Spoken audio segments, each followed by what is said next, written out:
ကဲပိုက်တိုင်နဲ့ဟော်လိုဘောက်ခွေမယ်ဆိုရင်ကျွန်တော်တို့ဘယ်လိုမျိုးလုပ်မလဲကျွန်တော်ပိုက်တိုင်ကိုလောဝကိုမထိပဲနဲ့ကျွန်တော်ဟော်လိုပဲတီးတန်းဘောက်ခွေရမယ်ကြီးလို့လည်းကောင်းရမယ်ဆိုရင်ဒါဒီမှာကျွန်တော်ပြမယ်နေတာလေးနဲ့တုတ်ကြည့်လိုက်ပါဒီမှာတော့ပိုက်တိုင်ကိုလောဝမထိဘူးဆိုရင်လည်းပိုက်တိုင်စီကကျွန်တော်တို့အတိုင်းတော့ယူရမယ်အတိုင်းယူပြီးမှကျွန်တော်တို့ဒီကောင်တိုင်းကျွန်တော်တို့ဖြတ်ရမှာမို့လို့ပါဒီစက်ကူကျွန်တော်တို့အဝိုင်းထုတ်မယ်ထုတ်ပြီးဒီကောင်ကိုနှစ်ချမ်းခောက်မယ်နော်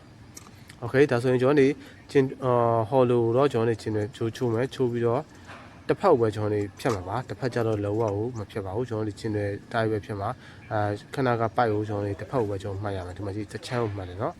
ခဏကျွန်တော်နှစ်ချမ်းအလဲခောက်ချိုးတာတော့အခုဒီမှာကျွန်တော်တို့ဒီကောင်ကိုတစ်ဖက်ပဲမှတ်မယ်မှတ်ပြီးဒီကောင်ကိုကျွန်တော်ဖြတ်ထုတ်မယ်ကျန်တဲ့တစ်ဖက်ကိုလောဝကိုဘာမှမထိခိုက်ပါဘူးနော်ကျင်းတဲ့တောက်တွေတော့ဖြတ်ရမှာပါဒီမှာကြီးဒါကျင်းတဲ့တောက်ဖြတ်မယ်ဖြတ်ပြီးတော့ဒါဆိုရပြီဒီကောင်လေးဖယ်ထုတ်လိုက်ဖယ်ထုတ်ပြီးတော့နည်းနည်းကျွန်တော်တို့ဒါတေချာလေးပြန်လုပ်ချင်တော့တေချာလေးမလုပ်ချင်တဲ့ခုဘက်ကိုလေးဆိုလို့ရတယ်ဟောလို့အထူပဲဆိုရင်တော့ဒါကိစ္စမရှိတော့အခုလိုမျိုးလေးကက်ပြီးတော့လုပ်လို့ရတယ်ရှိတယ်ပါဒါဆိုလောဝကို